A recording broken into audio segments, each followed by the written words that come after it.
வணக்கம். ஜிஎஸ்டில ஒரு பெரிய ட்விஸ்ட் இருக்குன்னு சொன்னா நம்புவீங்களா?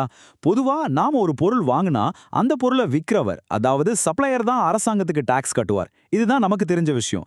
ஆனா சில சமயம் கதை அப்படியே தலைகீழா மாறும்.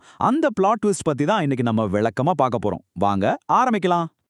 ரொம்ப சிம்பிளான ஒரு கேள்விதான். நீங்க ஒரு கடைக்கு போறீங்க, ஒரு பொருள் வாங்குறீங்க. அதுக்கான ஜிஎஸ்டி வரிய அரசாங்கத்துக்கு யார் கட்டுவா? கண்டிப்பா அந்த பொருளை வித்த சப்ளையர் தானே. அதுதான் சரி. ஆனா சில குறிப்பிட்ட சூழ்நிலைகள்ல இந்த பதில் தப்பு. வரி கட்ட வேண்டிய முழு பொறுப்பும் பொருளை வித்தவர்கிட்ட இருந்து அதை வாங்கின உங்க மேல வந்துரும். ஆமாங்க, இதுதான் ஜிஎஸ்டியில இருக்கிற அந்த பெரிய சஸ்பென்ஸ். இந்த ஆச்சரியமான கதை திருப்பத்துக்கு பேர் தான் ஆர்சிஎம், அதாவது ரிவர்ஸ் சார்ஜ் மெக்கானிசம். அந்த பேர்லயே பாருங்க, ரிவர்ஸ்னு இருக்கு. வழக்கமா நடக்கிறதுக்கு அப்படியே உல்டாவா நடக்கும். சரி, இது எப்படி வேலை செய்யுதுன்னு இப்ப பார்க்கலாம். இன்னும் சிம்பிளா சொல்லணும்னா, நார்மலா சப்ளையர் உங்ககிட்ட இருந்து வரிய வசூல் பண்ணி அரசாங்கத்துக்கு கட்டுவார். ஆனா ஆர்சிஎம் படி நீங்களே, அதாவது பொருளை வாங்கினவரே அந்த வரிய டைரக்டா அரசாங்கத்துக்கு கட்டணும். இங்க அந்த பொறுப்பு அப்படியே இடம் மாறுது. அவ்வளவுதான் விஷயம். இந்த படத்தை பாருங்களேன், ரொம்ப தெளிவா புரியும். பாருங்க, சப்ளையர் கிட்ட இருந்து பொருள் உங்களுக்கு வருது. ஆனா வரிய கட்டுற அந்த அம்புக்குறி உங்ககிட்ட இருந்து நேரா அரசாங்கத்துக்கு போகுது. அதாவது வரி செலுத்துற அந்த வேலை இப்ப பெறுநரான உங்களுடையது. சரி, எதுக்கு அரசாங்கம் இப்படி ஒரு சிஸ்டம் வச்சிருக்கணும்? இது தேவையே இல்லாம குழப்புற மாதிரி இல்லையா அப்படின்னு தோணலாம். ஆனா இதுக்கு பின்னாடி ஒரு ரொம்ப முக்கியமான காரணம் இருக்கு. அது என்னன்னு இப்ப தெரிஞ்சுக்கலாம்.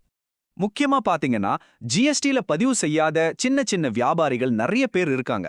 அவங்க கிட்ட இருந்து வரி வசூல் செய்யறது சில சமயம் கஷ்டமா இருக்கலாம். ஆனா அவங்க கிட்ட இருந்து பொருள் வாங்குற பெரிய ரெஜிஸ்டர் பண்ணின கம்பெனிகள் கிட்ட இருந்து வரிய வசூல் பண்றது ரொம்ப ஈஸி.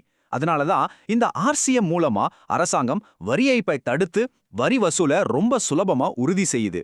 அடுத்து நாம பார்க்க போறது ரொம்ப ரொம்ப முக்கியமான ஒரு பகுதி. இந்த ஆர்சிஎம் உங்களுக்கு எப்போ பொருந்தும், யாரெல்லாம் இதனால பாதிக்கப்படுவாங்க, உங்க பிசினஸ்ல இதனால என்ன மாதிரியான தாக்கம் வரும்னு தெரிஞ்சு வச்சுக்கிறது ரொம்ப அவசியம். இந்த பொதுவான சூழ்நிலைகளை கொஞ்சம் பாருங்க. நீங்க ஜிஎஸ்டில பதிவு செய்யாத ஒரு நபர்கிட்ட இருந்து பொருள் வாங்கும்போது, இல்லன்னா ஒரு லாரி சர்வீஸ், அதாவது ஜிடிஏவை பயன்படுத்தும் போது, அல்லது ஒரு வக்கீல் கிட்ட இருந்து சட்ட ஆலோசனை வாங்கும்போது, சேவையை பெற்ற நீங்க தான் ஆர்சிஎம் மூலமா ஜிஎஸ்டி கட்டணும். ஏன்னா இந்த சேவைகளை வழங்குறவங்கள விட அதை பெறுற நீங்க ஒரு ஒழுங்கமைக்கப்பட்ட நிறுவனமா இருப்பீங்க. அதனால வரி வசூல் சுலபம். அது மட்டும் இல்லைங்க, உங்க கம்பெனி டைரக்டர்களுக்கு சம்பளம் இல்லாம வேற ஏதாவது கட்டணம் கொடுத்தா, வெளிநாட்டுல இருந்து ஏதாவது சர்வீஸ் வாங்கினா, இல்ல சில ஆப் மூலமா வண்டி புக் செஞ்சா கூட ஆர்சிஎம் பொருந்தும். இந்த லிஸ்ட் ரொம்ப முக்கியம், சோ கவனமா பாத்துக்கோங்க. இதோ பாருங்க ஒரு நிஜ வாழ்க்கை உதாரணம். உங்க கம்பெனி ஒரு லாரி சர்வீஸ் மூலமா பொருள் அனுப்புதுன்னு வச்சுக்கலாம். அப்போ அந்த லாரி சர்வீஸ் கம்பெனி ஜிஎஸ்டி கட்டாடு. அதுக்கு பதிலா சேவையை பெற்ற நீங்க தான் அதுக்கான ஜிஎஸ்டியை நேரடியா அரசாங்கத்துக்கு கட்ட வேண்டியிருக்கும். இப்ப தெளிவா புரிஞ்சிருக்கும்னு நினைக்கிறேன். சரி, ஆர்சிஎம் பொருந்தும்னு தெரிஞ்சிருச்சு. அடுத்து என்ன செய்யணும்? எப்படி இதை சரியா ஃபாலோ பண்ணணும்? கவலையே வேண்டாம், உங்களுக்காகவே ஒரு சிம்பிளான செக்லிஸ்ட் இருக்கு. இதை மட்டும் நீங்க ஃபாலோ பண்ணா போதும், எந்த பிரச்சனையும் வராது. இந்த 4 விஷயத்தையும் நல்லா கேட்டுக்கோங்க. 1, ஆர்சிஎம் வரியை கண்டிப்பா பணமா தான் கட்டணும். 2, நீங்க கட்டின இந்த வரிய உங்களுக்கு தகுதி இருந்தா ஐடிசி மூலமா, அதாவது உள்ளீட்டு வரிக்கடன் மூலமா திரும்ப எடுத்துக்கலாம். 3, உங்களுக்கு சப்ளை பண்ணவர் ஜிஎஸ்டில பதிவு செய்யாதவரா இருந்தா நீங்களே ஒரு செல்ஃப் இன்வாய்ஸ் தயார் பண்ணணும். 4, இதையெல்லாம் உங்க மாச ஜிஎஸ்டி ரிட்டர்ன்ஸ்ல மறக்காம காட்டிடணும். நண்பர்களே, இதுதான் இதுல இருக்கிற முக்கியமான மேட்ரே. ஆர்சிஎம் வரியை கண்டிப்பா பணமா தான் கட்டணும். நம்ம கிட்ட ஐடிசி பேலன்ஸ் நிறைய இருக்கு, அதுல அட்ஜஸ்ட் பண்ணிக்கலாம்னு மட்டும் தயவு செஞ்சு நினைச்சு கூட பார்க்காதீங்க. அப்படி செஞ்சா நம்ம வடிவேல சொல்ற மாதிரி வேணாம், வலிக்குது, அழுதுருவே நிலைமை தான் வந்துரும். ஏன்னா இதுக்கு அபராதம் ரொம்ப கடுமையா இருக்கும்.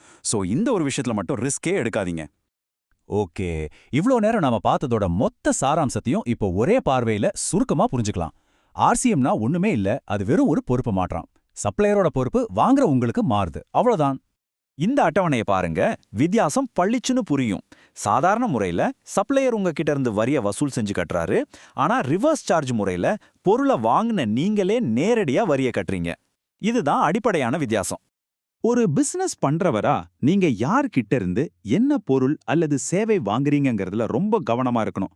ஆர்சிஎம் பொருந்தக்கூடிய இடங்களை சரியா தெரிஞ்சு வச்சுக்கிட்டா தேவையில்லாத அபராதங்களையும் சிக்கல்களையும் நீங்க ரொம்ப சுலபமா தவிர்க்கலாம்.